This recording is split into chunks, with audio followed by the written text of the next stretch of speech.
there, it's Kevin with the Rogue Deck Builder here at this week's episode of the Market Monday. So, I have seen some interesting trends with Standard, and it's been a long time since we've seen this sort of excitement for a constructed format.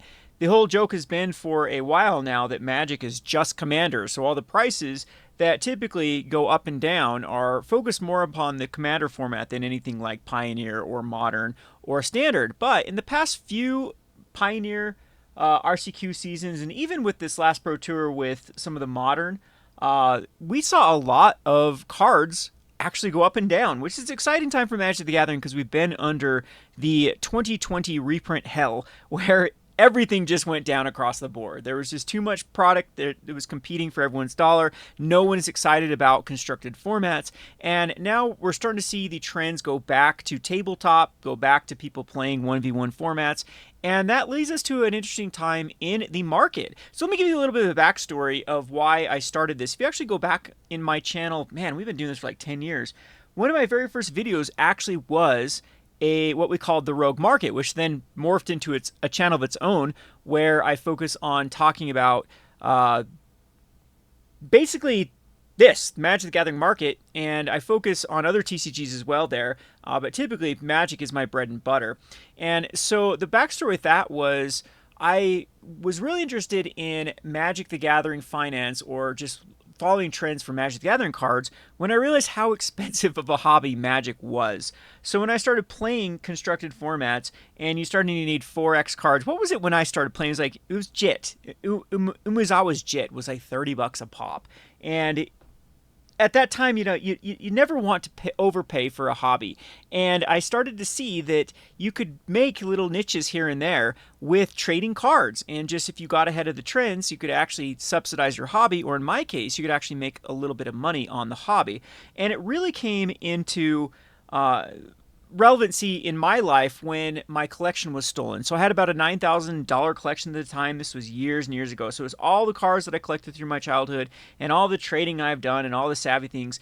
And it was all stolen, and I had to start back from square one. And I remember that I was just so dejected, and I just didn't even want to try to get back a collection. But I turned that experience into a kind of a motivator to really look at market trends and see if I could actually subsidize my hobby, but not only that, to actually get a few modern decks, get a good standard deck, and get back into the hobby. I was dead broke at the time without spending a ton of money. So for me, it was getting ahead on standard trends before the market actually caught up with like the deck lists that were performing well and all the demand. The demand didn't quite outstretch the supply at this point. And there was a card called Hellrider that there was a rotation. So why I'm telling this story is it's very similar to what's going on right now in Standard. So Standard just went through rotation, and even though the decks are pretty much solidified, the market is lagging behind. And that's exactly what it was doing when I saw that Hellriders were still 50 cents a piece,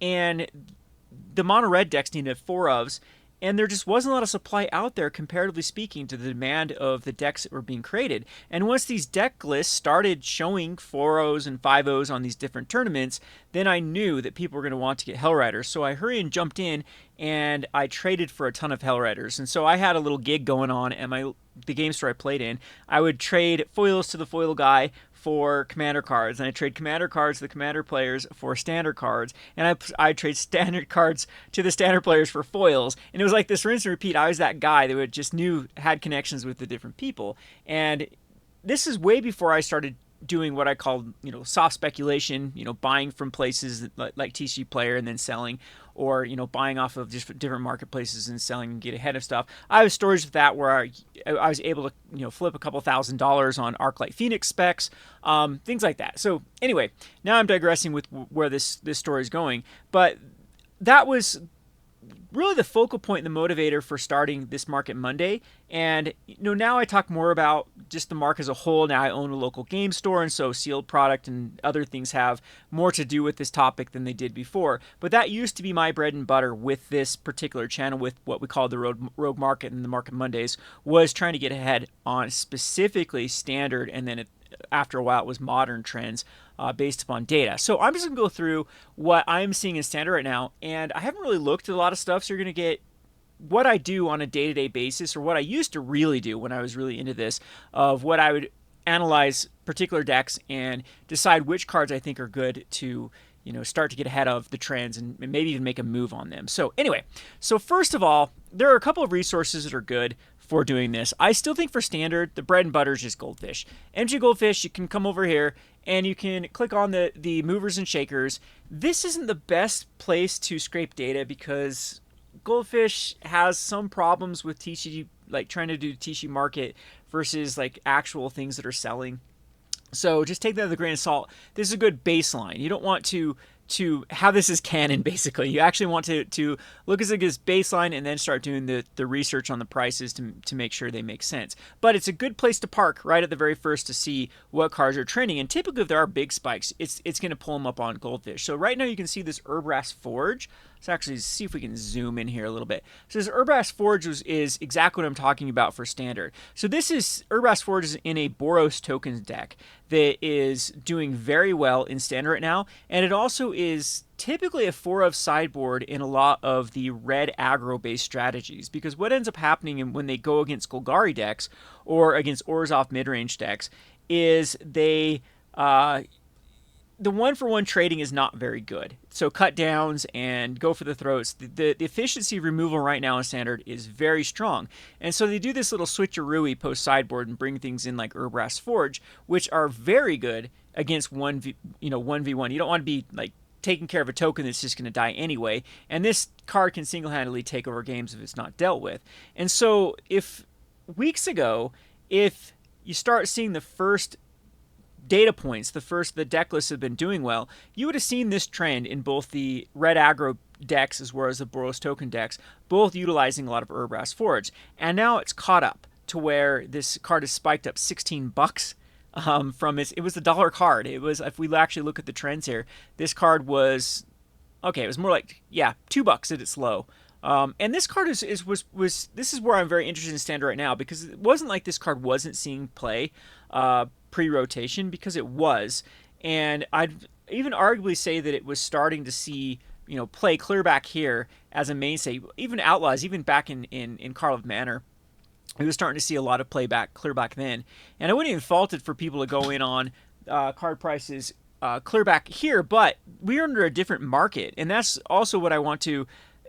This is what's kind of bringing my excitement back to, maybe I can actually do this again on YouTube, is, yes, we have a standard rotation, but it definitely doesn't justify it. There's definitely some buyouts for sure that happen, or what I suspect with this card is it's just one that just slipped through, that all the listers, this happens a lot on the eBays and TCG players, is everyone just price matches. So they try to beat it by a penny, and that person tries to beat it by a penny. So there's not a lot of, eventually, is this what we call the race to the bottom, and then by a penny at a time, and there will be thousands of listings within that little window of like 50 cents, and as soon as that last one that's 50 cents above the lowest price sells, then you have a huge jump to the next listing. Now, of course, you have Urbrass Forge. My advice right now is to unload them right now, because this is just a rare out of All Will Be One, which had a lot of openings.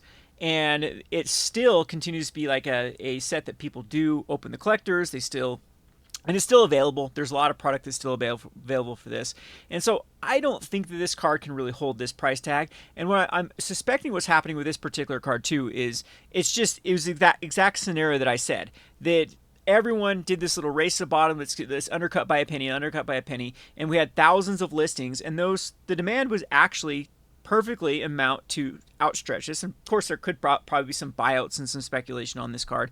And then there just was no copies, but it doesn't mean that there's not more copies of those particular sellers. A lot of people just like to list 4 at a time or 12 at a time. And especially the big vendors, they're going to have plenty more of these copies when they see, we sold our 8 copies, we can throw 8 more up. And eventually this price is going to come back down to where its normal market price should be. And if you actually look at like a rare that is in like a wedding announcement, would be a good comparison of how often a card is used, like this particular like sideboard / main deck in specific decks. I think wedding announcement, if we actually pull up wedding announcement, that might give us a good judge, because I think this one is also a card that played a very similar role in the last standard. And if we actually look at the price trends, Yeah, probably it did a lot very similar things here. So it never did spike down as low. So I guess so $2 then spiked up and then was stagnant for quite some time, then had one big spike, and then this is the of course people getting ready for pre-rotation, and then a lot of these decks just fell out of favor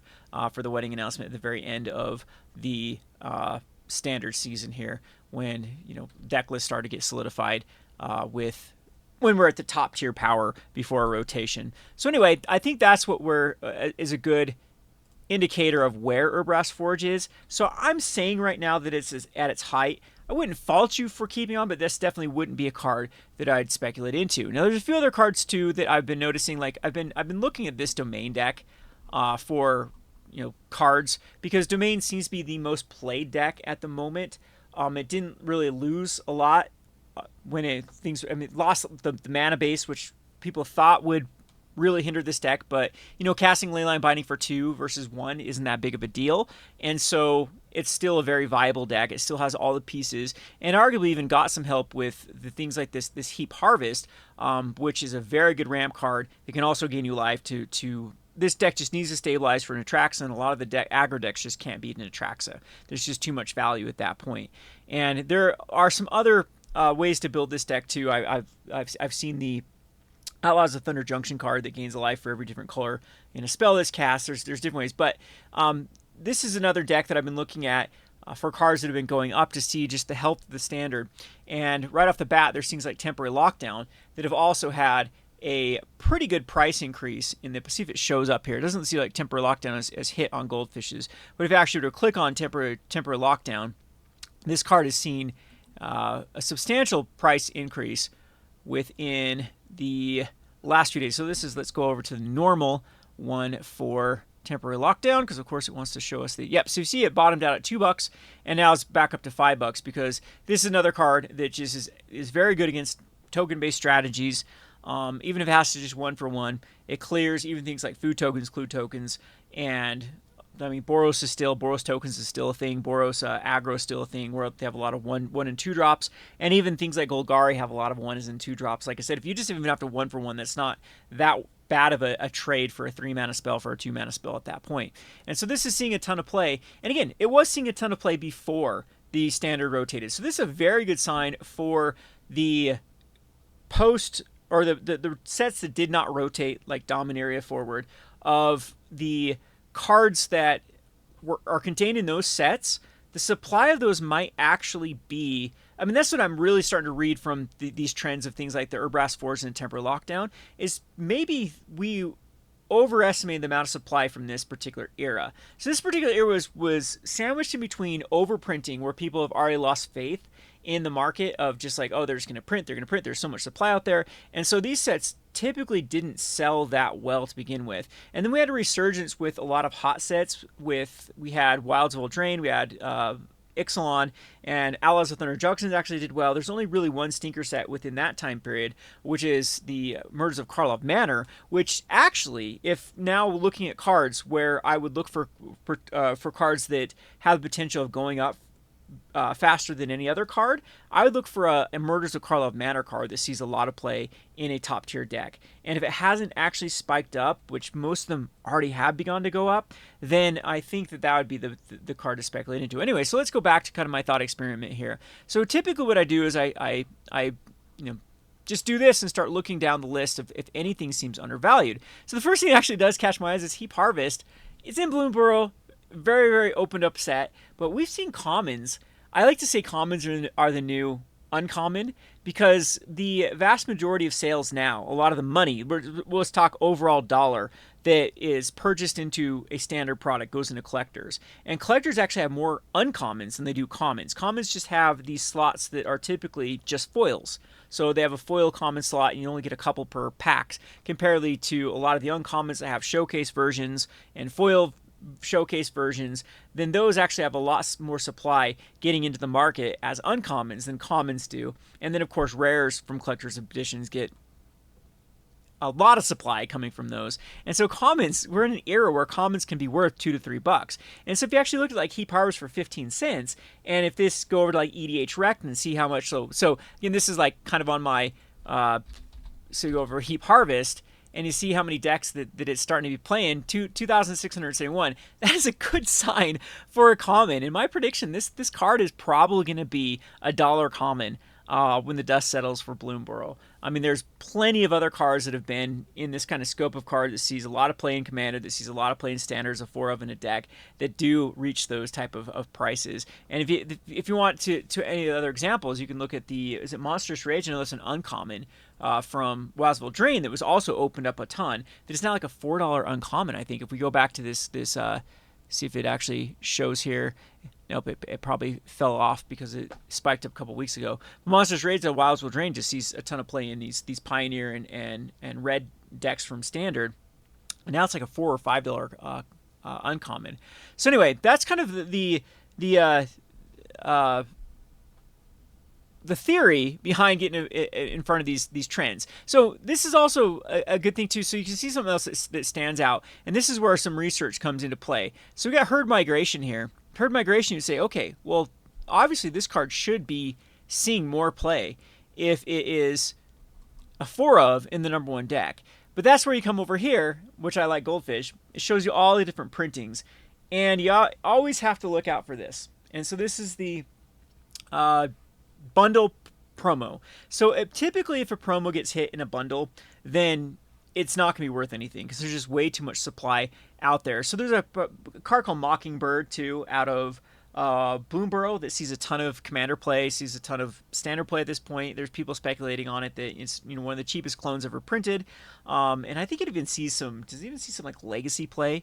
But anyway, I would highly discourage people from going into Mockingbird. Let's just pull up Mockingbird, and the problem with Mockingbird is this sucker's in a arena starter kit that has a $20 card in it, and I am suspecting those starter kits are going to get a reprint. So right now this is basically a $5.50 card, and it is trending down just because Bloomborough's an early set. But this is another thing that you have to be aware of when you're looking at a card to see if there's any other printings. And it does take a little bit of research. You have to know the products that it's contained in. But there's also some arbitrage opportunities that can happen in the reverse. So right now, those starter kits are insane deals to actually buy and just flip the cards because you can actually bank on Mockingbird and you can bank on the other cards actually being sold. And we'll go to part 2 of actually how you can look at more data. Like I said, Goldfish is a good place to park, and then there's some other tools you can use to then decide if these cards are good to actually make a move on them or not. So back in the domain, there are things that are also interesting. The Leyline Binding did have this printing in Outlaws of Thunder Junction, but this is another very interesting card just because of how much Pioneer play it sees and modern play it sees. And so a card that is so evergreen in 3 different formats that is now down to about $225 in the showcase, which is actually the cheapest version of it. And it does appear that it was a mythic. I don't know if that matters with these breaking news. But in the scope of things, like I think that this is probably a card that is seeing its bottom, and there's nowhere than up at the moment. So if like temporary lockdown can start going up, if we actually go over to Dominator United, for example, and see that the entire set is actually starting to trend upwards, then that is a good sign for a card like Leyline Binding to start to recover. I know it did get a double reprinting in the showcase version for the Outlaws of Thunder Junction, but this also might be a card too you have to look at to see, did it get another printing somewhere else? And that's always something you have to be aware of with these particular cards. Is it a Commander deck? Is it somewhere else where this could have been contained that is holding back the price? And so again, this is the first thing. Archangel of Wrath, I think, is another one too that's starting to go up. This card was a 15-cent card that's now gone up to 50 cents in the past few days, and I'm thinking there was another printing of it somewhere as a promo, if I remember correctly, but maybe not. But this is also another one that you might say, okay, this card does occasionally see Pioneer play, by the way, because it's very powerful in its slot. And it just gets better with more cards printed that actually synergize with it. Is this a card that is worthwhile to move in on? And last thing I like to do for this particular thing is we actually can go over here to the TCG Mid. And TCG Player, of course, is going to be the big indicator of if a card is going well. Of course, there's other outlets that people buy on: Card Kingdom, Star City Games, eBay, Facebook Marketplaces, your local game store. All those things are part of this ecosystem that sells cards. TCG Player isn't the only place that people get cards, but it is by far the largest place that people go to buy cards, and it is basically the industry standard. When you're doing any trades, if you ever go to events and people want to do price match and things like that, people always look for TCG Player, and because it is just a very good place for data. So right now it does say average daily sold is not working. Sometimes they break here, but you can always go over to the sales data, and you can actually see that this is selling quite a few copies per day. So we're looking at like 10 copies per day. Oftentimes they're sold in play sets, which is good. And you can see the overall price trend has been going up from 10 cents to the low. There is still a few cards here and there on the low end. And does it give you the overall? There's currently 1,742. You can check back in a few days or whatnot to see those type of quantities to see if there's a lot of movement. If you ever see like 5 or 10% movement with this quantity going down, that's another good indicator to start getting in ahead of a card. But looking over this though, this would be a card that there might just be more going on with this. Like I said, there could be another printing somewhere in like a pre-constructed deck or a Jumpstart, or what was the Jumpstart's what I'm thinking of, not theme boosters. This could be contained in there, which could be holding back the price. So all of those things actually affect a card's price more than anything, and that's something you always have to be aware of. So anyway, that's kind of my little thought experiment. I'm going to kind of cut this video a little bit short, but it's something I do want to bring back over on the Rogue Market channel. And so I'm going to do a video after I finish this one talking about a few products that I think are in the sealed version that are interesting based upon a lot of the standard movement. And so there's two sets right now that I'm really looking at. It's the Domineer United and Merge of Karlov Manor. So oftentimes when you see these trends, these rotations happen, it's better to get in on the sets that weren't opened than the sets that were opened. So obviously there's a lot of high impact cards from Ixalan in standard right now, a ton of them from Bloomborough, and of course, okay, it makes sense. Well, these sets have a lot of cards that are seeing play.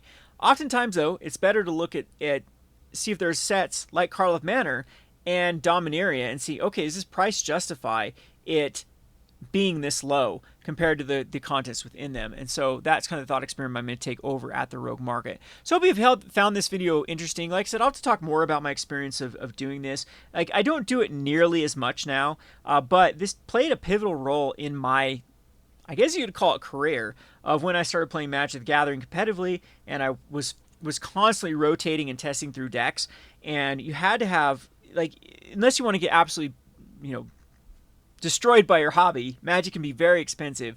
It's very beneficial for anybody just to be managing their collection and getting ahead on trends and looking at market data. And if nothing else, I found it very enjoyable. It was kind of a way to play a fun little stock market of things that, it's part of your hobby. It's better than looking at those boring, regular stocks and other things. So that's where I want to direct everyone with this channel. I often get comments on this channel like, oh, this is a loser's game to be trying to speculate on Magic cards. The fees kill you. Yeah, I 100% agree. You people that do the endless flipping of Magic cards, I don't do it that often now, even though I even have a store, because it is a grind to do it. If you really want to be kind of this cash flow business where you flip Magic cards, and it's very risky with reprints. However, if you want to be able to manage your collection, if you just don't want to burn through money for playing Magic the Gathering, this is where I think that this MTG Finance or this sort of channel comes in handy, so where you can actually, occasionally get ahead of those Hell Riders or those Arclight Phoenix before they spike up to, 10x, 20x, and be able to make a few bucks here and there to kind of subsidize your hobby. So anyway, I hope you enjoy this video. We'll take a look. If you're interested in this sort of topic, I highly suggest coming over to my Rogue Market channel. I'm going to be bringing back a video series called The Daily Delve, where I give a pick and kind of the justification of why I think that card has potential of going up. And we'll also start doing some more what I like to call deep dives on specific products to see if first of all, the expected value of that product is making sense. So typically the theory with that is, let's just take Domineer. I'll give you a little bit of a sneak peek. Domineer right now has almost an $80 mythic with Shieldred, and it's stabilized again. It's not going back down.